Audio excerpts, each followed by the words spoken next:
And you were saying you were at a tournament just last night because we're recording this. It's a Wednesday, so tournaments aren't just on the weekends. No, there's, I call it a working man's tournament. There's a tournament over at Green River last night from 7 to 10:30. It's a 3.5-hour tournament. I went after work. I drove the truck and the boat to work, got off, changed my clothes, went straight over there, got some gas, and hooked up and went. And there's, I think they got Friday night tournaments over there, Saturday night tournaments. Pretty much any lake around here. Harrington's got tournaments. Cedar Creek actually has tournaments now, at night. They're not only on the weekends, there's some during the week too. I think Taylorsville's actually got a Monday morning tournament too. Okay. So how can you find out about all these tournaments? You can actually go on to fishing.com. Fishing.com. You can ask on there. There's a lot of different people that can tell you. All you got to do is it's kind of like a forum deal. But you can also just Google it or things like that. Look up. Follow you on Facebook? Yeah, follow me on Facebook. Yeah, I'm always at a tournament or I'm preparing for one. Or if I'm not doing that, I'm posting pictures of going down to the creek, catching some smallmouth or doing whatever. So I got Facebook, Twitter, Instagram. I got the whole social media thing down pat. And actually going to have a website coming up too. So it's going to be big. It's going to be yourfishingfix.com. Going to have a lot of new lures and things like that on there. Just kind of doing product reviews for everybody, and it's going to be fun. Well, that's great. That'll be great. Now, you said before we got started that you had some good fishing stories that you're going to share with us. So, I know you've been out on these tournaments and stuff. What are some of the best stories that you have for us? I tell you what, we were fishing at Percy Priest, and I think it was March or April. That's down in Hermitage, Tennessee. It's like 20 minutes outside of Nashville. Okay.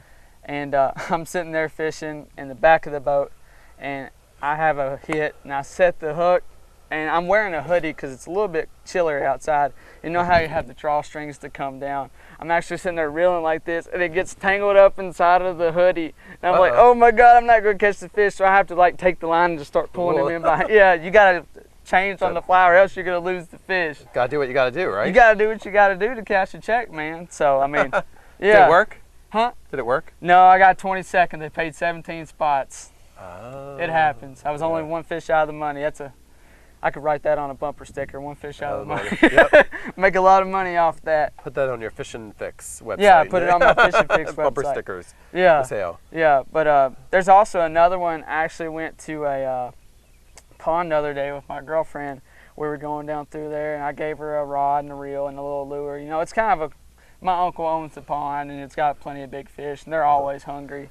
So we go down there, and she hadn't got to go fishing this year. I wanted her to catch a fish. Anyways, we're going down through there. I caught 4 or 5 before she caught anything. She was getting frustrated because the reel was messing up, or whatever. And she hadn't caught anything. She sat down on the bank and just sitting there piddling around. All of a sudden, I turn around. She's fighting this monster in. And she's sitting there jumping around like a little 5-year-old. And she ended up catching the biggest one while we were there. So that and... you never know, right? Yeah.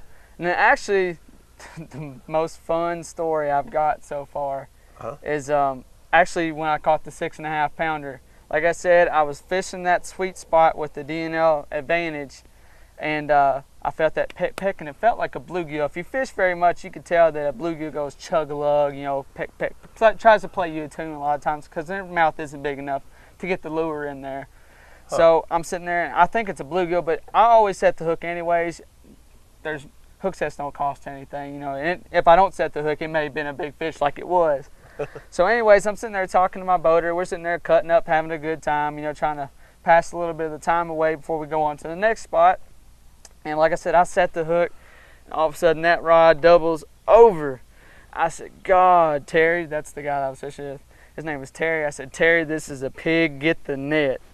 Anyways, we're sitting there, and he's like fumbling around. The net gets hung up, like there's a crankbait like this he's got a deep diving crankbait on one of his rods. It gets hung up in the net, and it gets hung up in the carpet. He's got to rip it up, like there's rods in the way. He's fumbling around, like he misses the fish twice, and it's jumping everywhere. It looks like it's that long. And it's jumping everywhere. I'm like, please, God, get this thing in. I was trying to keep my rod tip down in the water, keep him from jumping. And actually, when he went to net it, the fish flopped over into the net, and I said, just get him up. And he'd come up, and I just let out a great big yell. It was, it was crazy. It felt like it was an eternity, but it was probably only about 30 seconds. Yeah, about 30 seconds. Feels like forever sometimes. Yeah, yeah, and I was shaking so bad. I was sitting there doing this right here. I was shaking so bad after I caught him and put him in the well that I couldn't tie on another lure for like 10 minutes. Like the adrenaline was just pumping. So I was just like this. I was like, oh. That was exciting. Yeah, yeah, that's the fun part. You don't shake or get excited like that. Yeah, it's not worth it. I absolutely love it. That's why I do it. That's great. So. Well, again, I'm talking with Matthew Mattingly with our Central Kentucky Outdoors. He's been giving us some updates on what he's been doing. So you still have some more tournaments coming up for the rest of the summer? Absolutely, absolutely. I think the next one is actually September 6th and 7th. We'll be going down to Kentucky Lake. Okay. And that's the last BFL event for the year until the actual regional on Pickwick Lake in Alabama.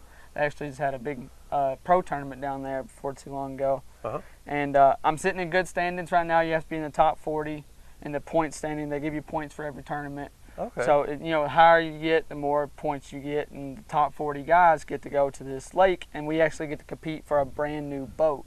Well, so, that's good. Yeah, yeah. So, fingers crossed to win. Absolutely. I need it. That'd be But, wonderful. yeah, I've actually got one on September 6th and 7th. We'll be going down to Kentucky Lake, be another BFL, and then after that, in early October, we'll be going back down to Kentucky Lake for the year-end championship from the Green River Division. We'll actually be going back down there and fishing for a little bit smaller boat, but still at the boat. So in the tournaments, you're judged on the number plus the size of the fish that you get? It's actually just the overall weight. Like you bring your best 5 over the limit to the scale. Like if the limit's 12 inches, your best 5 fish over 12 inches, you bring them in. Okay. And it's whoever has the most weight. Now, the tournament for this BFL coming up, the 2-day tournaments, it's different because you have to catch them on both days. Like I could be in 20th place on the first day. If I come in with a great huge bag on the second day and have the most weight out of anybody, I win. So it can happen. Okay. It can happen any time. And that could also be a downfall too, because you could be leading on the first day and bomb out on the second day, and there you go. There goes The weather your could chip. change, like you were saying. Absolutely, it changed from one day to the next. Have a strong pattern, and the next day it'll just die, and you got to adapt. And that's that's separates the pros from the Joes. Well, hopefully you'll be the big pro that day. I hope so. So we'll let you know. We'll keep you updated on what Matthew's doing. Thank you very much for coming and talking with us. Hey, no problem, man. I enjoy it. And congratulations on your trophy there, too. I appreciate it. It's a heavy little thing, but I like it. Yeah, that's great. I like SLW. it. And what's That's it say? Music City Division, Old Hickory Lake Big Bass 2014. Congratulations. Well, I appreciate it, man. And we'll have him back on in a little bit, let you know how things are coming further down the season, and we'll get some more fish stories from you. How's that sound? That sounds good to me. Thank you very much. All right, no problem. All right, this has been Gary White for Central Kentucky Television.